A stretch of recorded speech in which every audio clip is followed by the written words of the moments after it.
Okay. Welcome to social science class. Good morning children. We have completed history 2 lessons and geography 1 lesson. Okay. So now this August month onwards 2 weeks we want to take revision. So today I am going to teach history lesson 1 advent of the European revision. History lesson 1 advent of the Europeans. Okay, advent meaning the arrival of the Europeans. Okay, you know that mainly 5 European countries came to India for trade and they started to rule our countries indeed. They are the Portuguese, the Dutch, the British, the Danish, the French.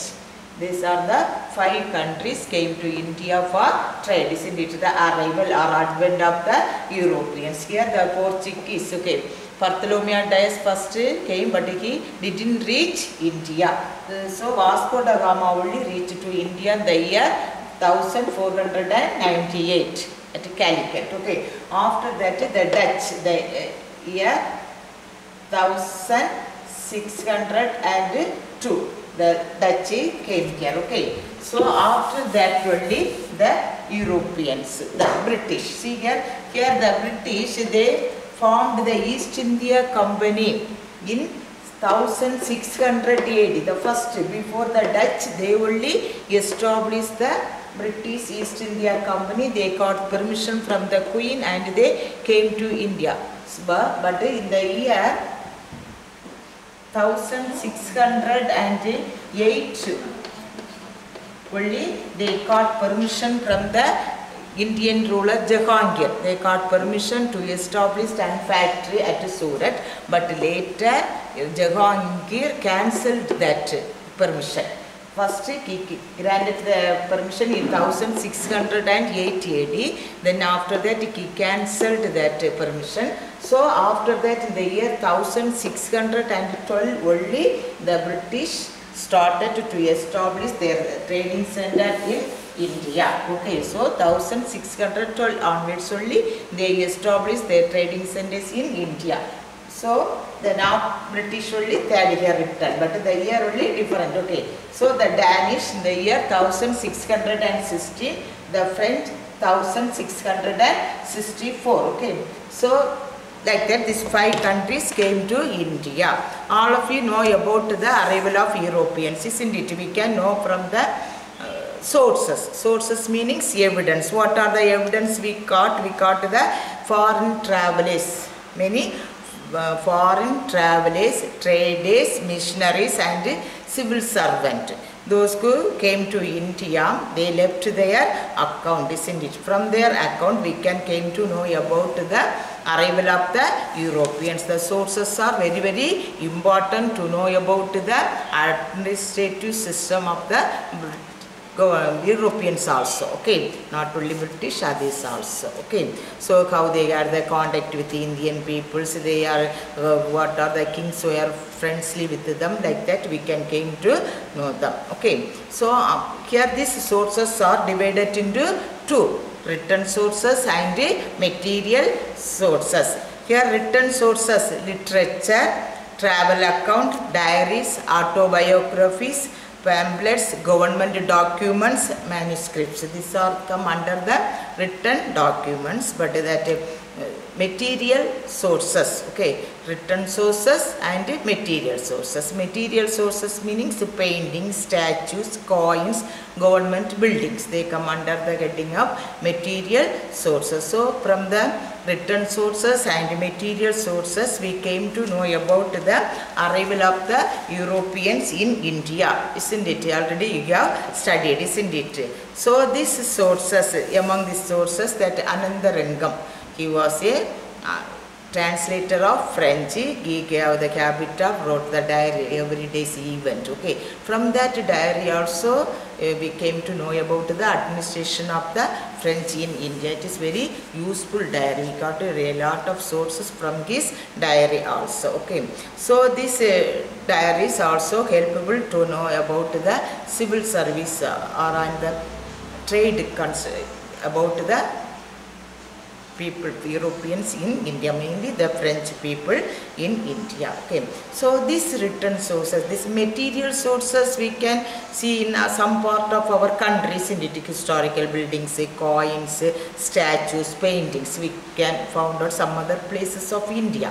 But these written sources, from where we got this written sources, that is archives. That is very, very important one question also. What is archives? Archives is the place where the historical documents are preserved. So what is archives? Archives is the place where the historical documents are preserved. So our that Indian National Archives is located at New Delhi. It is the largest archives in India. Like that only in Tamil Nadu we have Tamil Nadu Archives. Tamil Nadu Archives, it is located in New Chennai. It also has a lot of records. Here nearly 1642 volumes of French records.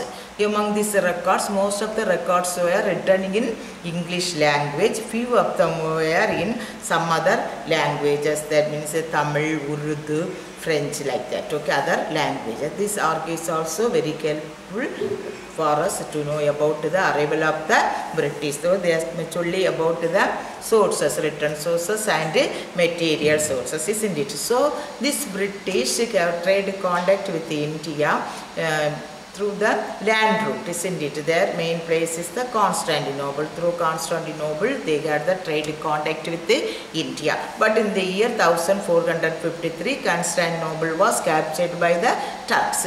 So they closed the land route between the European countries and India. So now the European countries are very, very bound, very urgent to find out a sea route to India. Among these 5 European countries, the Portuguese or the Portugal were the first to take step to find out a sea route to India. For that time the king, Prince Henry, he was the ruler of Portugal. Okay, he also encouraged his people to find out a sea route to India. So he was called as the Prince the Navigator. Who was called as the Prince the Navigator? Prince Henry is called the Henry the Navigator because he encouraged his countrymen to take up the adventurous life. Adventurous means dangerous life.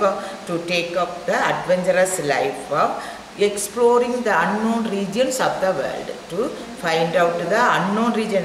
You know, they don't know all the places in all the countries. So he told to find out the unknown regions of the world. So he encouraged his country. He also supported, he helped to the people. Okay, so he was called Henry the Navigator. Okay, so after first Bartholomew dies, he was supported by King John II. The Portuguese king John II supported Bartholomew Dias. He came to India. His aim is to find out a sea route to India, isn't it? But he travelled and he reached up to the southern tip of Africa. He reached the southern tip of Africa. Okay. So when he reached there, there was a heavy storms. So he couldn't forward to India. So what he means, he stayed there. From there he returned to his country. So that place, the southern tip of Africa, he called the Cape of Storms.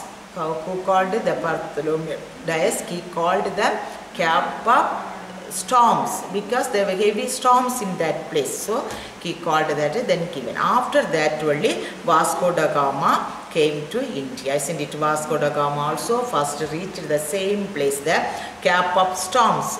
But that place, it will give hope to them. We can find out a route to India because they reached the land, isn't it? The one tip of land. So they have hope in their mind. We can find out a sea route to India. So what they did means, after that only, the king only changed the name. The Cape of Storms was changed by the Portuguese king. He called it Cape of Good Hope. Cape of Good Hope. Okay. So after that, that place is called Cape of Good Hope. From Cape of Good Hope, that Vasco da Gama reached to Mozambique. From Mozambique, he reached to Calicut, Kerala, isn't it? He reached Calicut, the king of Samarin. He was the ruler of Calicut. He encouraged and welcomed the which meant that Vasco da Gama. After Vasco da Gama, Pedro Alvarez came to India. This time that Calicut ruler fight with them, with the Portugal people. Okay. After that, that second time Vasco da Gama came to India. This time also the ruler of Calicut, Samarin, King Samarin also quarreled with the Portuguese. But that Vasco da Gama defeated them. But in the third time, when he came to India, that time he fell ill and he was died at Kochi itself. So after the Vasco da Gama, Francis de Almeida, that Francis de Almeida was the governor. Okay, the people, they are Portuguese, they appointed one man as the governor to take care of the places of India. What are the places are under the control of the Portuguese in India, or what are the factories? They set up some factories in India. To take care of that factories, they appointed Francis de Almeida. He has the policy of blue water policy. Francis de Almeida, he policy of blue water policy. Okay. Then after that, Alfonso de Albuquerque, he was the real founder of Portuguese power in India. Who was the real founder of Portuguese power in India? Alfonso de Albuquerque. Okay. He captured many places also. He expanded his trading centers in India. He maintains friendly relationship with the Vijayanagar king also. Okay. After that, Niano de Kanga, he came to India as a governor. He also captured some places and extended the Portuguese power in India. The printing press was set up by the Portuguese at Goa. That is the first printing press established in India by the Portuguese in Goa, to Goa in the year 1563 AD. Okay. After that Portuguese, the Dutch, which people are called the Dutch, the people of Holland are called Dutch. Okay. The Dutch came to India, followed the Portuguese, the Dutch came to India. They established their first factory at Masulipatinam. They established their first factory at Masulipatinam. Okay. After that, they captured Pulicat. Okay. So the Dutch established their settlement at Pulicat, that is near Chennai. Okay. They Pulicat, Surat, Sinsura, Kasimbasar, Patna, Nagapattinam, Balasur and Cochin. These are the places the Dutch established their trading centers in India. Okay, one mark question also. There how many places? Pulicat, Surat, Sinsura, Kasimbasar, Patna, Nagapattinam, Balasur and Cochin, the 8 places. Okay, they are under the control of the Dutch in India. Okay, so after the arrival of British, the Dutch lost their trading centers one by one to the British. Okay, so now British, already I told you the British came to India 1600 AD, isn't it? But they established their East India Company, okay, with the permission of Queen, but they reached India in the year 1600 AD, but they got permission to establish trading center at Surat by the King Jahangir in the year 1608 AD. But it was cancelled by the king. So later 1612 only Jahangir gave permission to the British. They established their trading centers in India, isn't it? So they have some other places. The British established their trading centers at Surat, Agra, Ahmedabad and Bhuj. Bhuj is near Surat. What are the places? Surat, Agra, Ahmedabad and Bhuj. These are the important places. Okay, the trading centers established by the British in India. Okay, then after that Danish. Danish means the people of Denmark. The people of Denmark are called Danish. They reached India in the 1616 AD. Okay, that king, the Denmark king Christian IV. Who was the king? Christian IV. He only created a Danish East India Company. First they established their trading centers at Tranguber and Serapur. Tranguber and Serapur, but they are gave these places. They are not interested and they hand over the places to British and they went to their country. Okay. So here also the Danish, that Siegen Paul, he was a missionary. He was sent by the king. So he established one printing press in Tranquebar. Okay, that place he established one printing press also. Okay. Next, the French. French was the last Europeans came to India for trade, isn't it? The French East India Company was established by one minister. He was called Colbert. Okay, Colbert was the minister of King Louis XIV.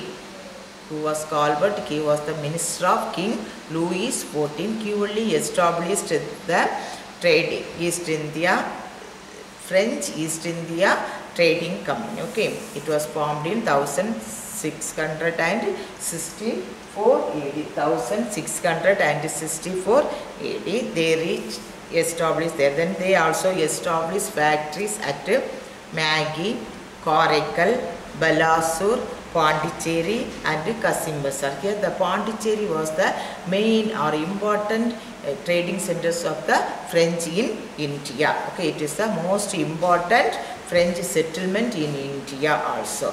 So they moved to the Fort St. Louis in Pondicherry. Okay, this much only about the advent of the Europeans in India. Very shortly only I have written. Okay, that one match the following also there. Here you can find out according to the year. You remember the year and the name of the people. The Portuguese, that 1498, the Dutch 1602, the British, Danish, according to the year wise I have written, but the British want to go up. Okay, it matches the following 1600. Okay, don't forget to study well and write the exam. Okay, one next I thought I will revise the geography lesson 1. Okay, study well and get good mark. Okay, okay.